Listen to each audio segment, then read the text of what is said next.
Olá, oitavo ano! Estamos aqui para mais uma videoaula, onde iniciaremos o nosso livro do segundo bimestre. Então, no caderno 2, iremos conhecer na unidade 1, na aula de hoje, a independência da América Espanhola. Lembrando que a América Espanhola, o seu processo de colonização se pautou na exploração colonial por parte da metrópole, a Espanha.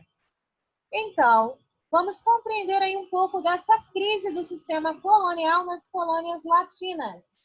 Desde o início da colonização espanhola na América, havia estruturas administrativa, política, econômica e social estabelecidas pela metrópole. Contudo, no século XVIII, essa estrutura mostrou os primeiros indícios de crise, já que a elite colonial, em especial aquelas pertencentes às colônias de exploração, estava enriquecendo e começou a questionar o sistema de dominação imposto pela metrópole. Os colonos, insatisfeitos, tinham uma visão clara dos objetivos do antigo sistema colonial e desagradava a permanência desse domínio metropolitano espanhol. Outros acontecimentos que nós estudamos no primeiro bimestre contribuíram para a crise do sistema colonial, tais como a Revolução Industrial, uma vez que a Inglaterra apoiava a maioria dos movimentos de independência na América Latina, pois pretendia ampliar sua influência comercial nas Américas e aumentar a venda de seus produtos, principalmente os industrializados. Essa prática, no entanto, era limitada pelo Pacto Colonial, assim também como a independência dos Estados Unidos e o Iluminismo. Esses dois movimentos tinham como principal objetivo combater o absolutismo, por isso serviram de incentivo ao processo emancipador das colônias americanas. Durante o século XVIII, os domínios espanhóis na América estavam divididos em 4 vice-reinados e 4 capitanias gerais. A base econômica era a mineração, a agricultura e a pecuária em expansão. A elite colonial era formada pelos chapetones e pelos crioulos. Esses grupos controlavam a estrutura política e, consequentemente, toda a população latino-americana.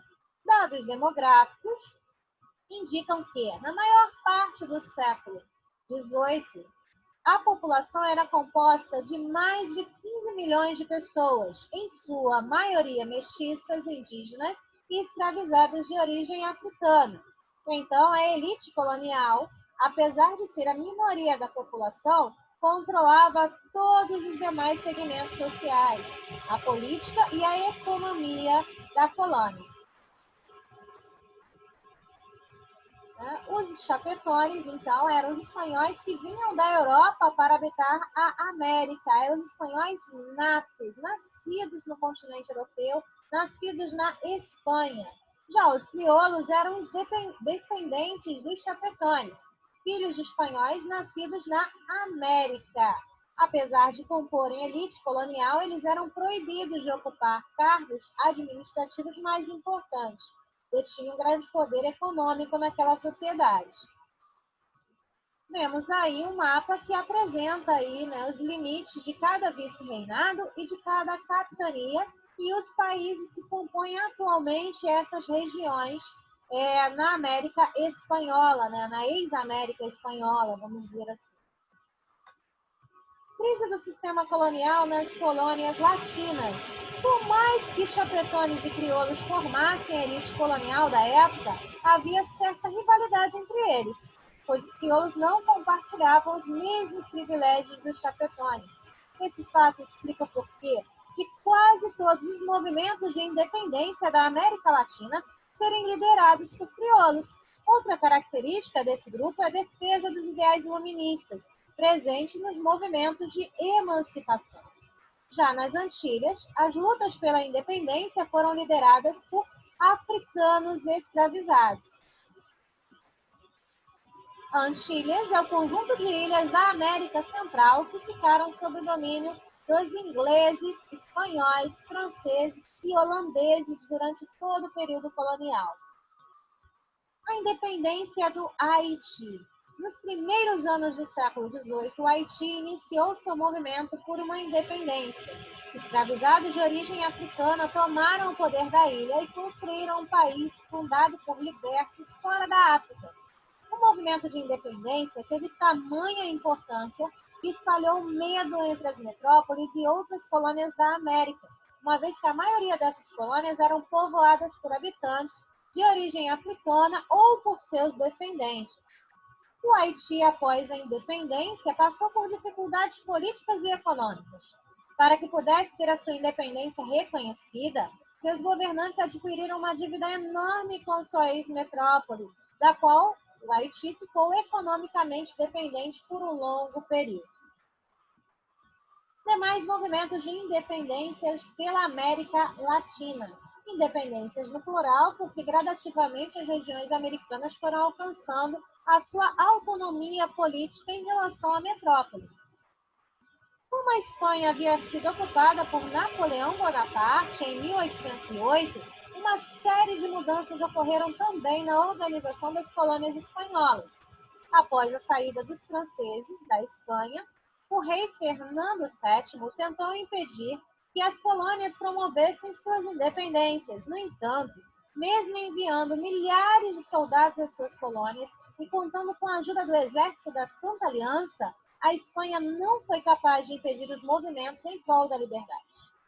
No século XVIII, entre os indígenas da América Espanhola, havia o desejo de acabar com os trabalhos forçados, além de findar com os impostos e com a discriminação que sofriam por parte dos colonizadores. Com base nesse contexto, ocorreu o processo de independência do Peru, do México e de outras regiões da América Espanhola.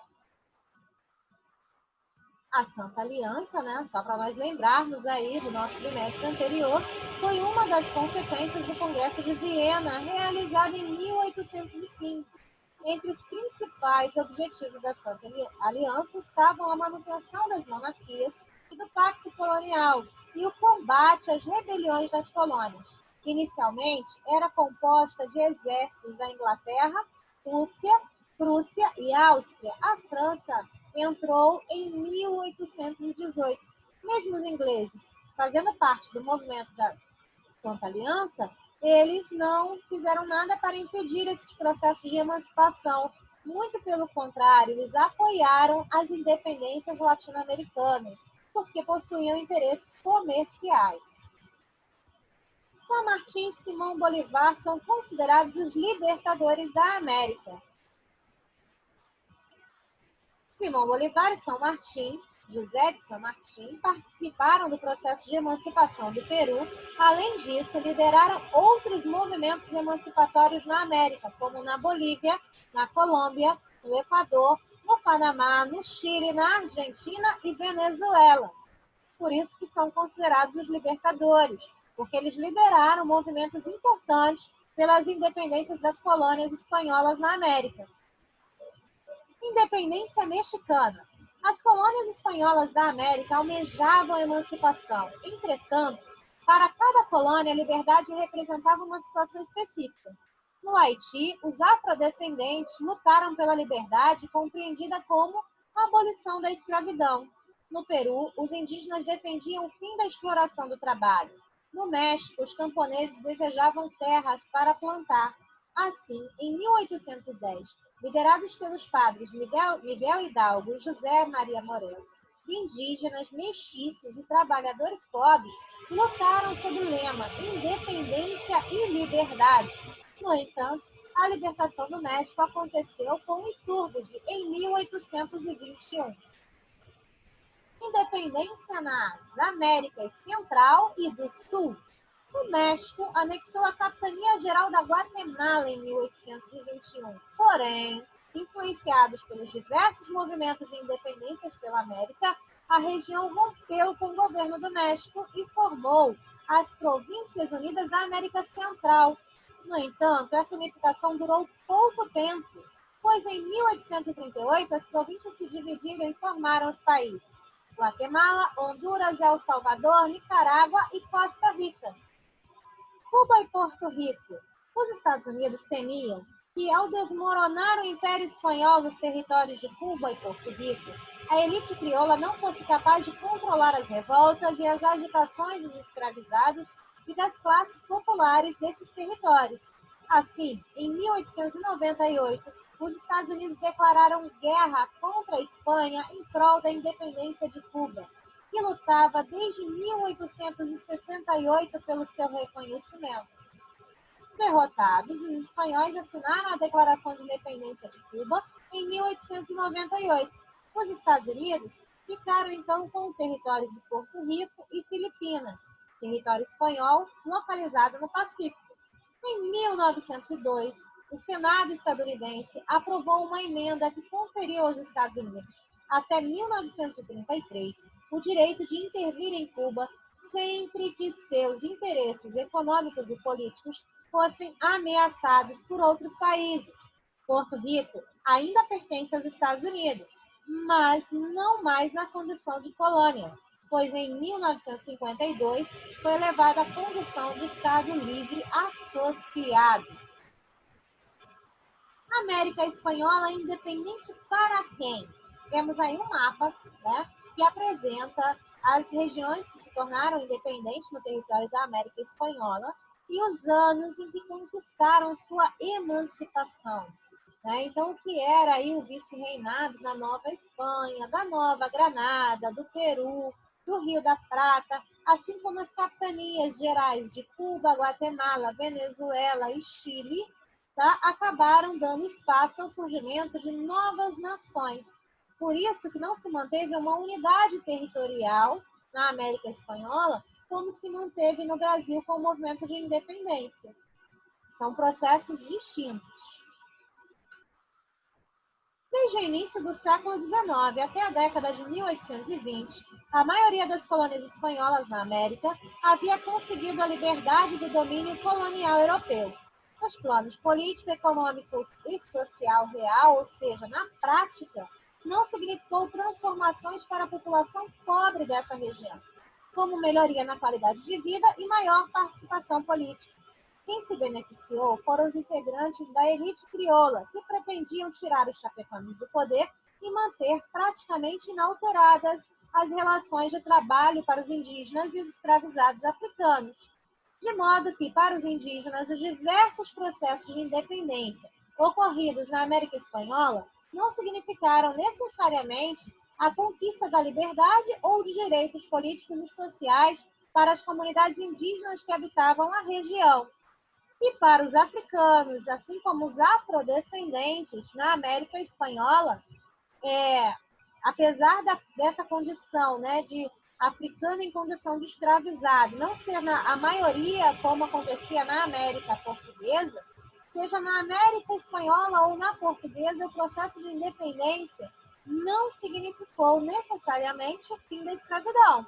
Mesmo quando conseguiram, a libertação dificilmente vinha acompanhada de uma política de integração do afrodescendente à sociedade.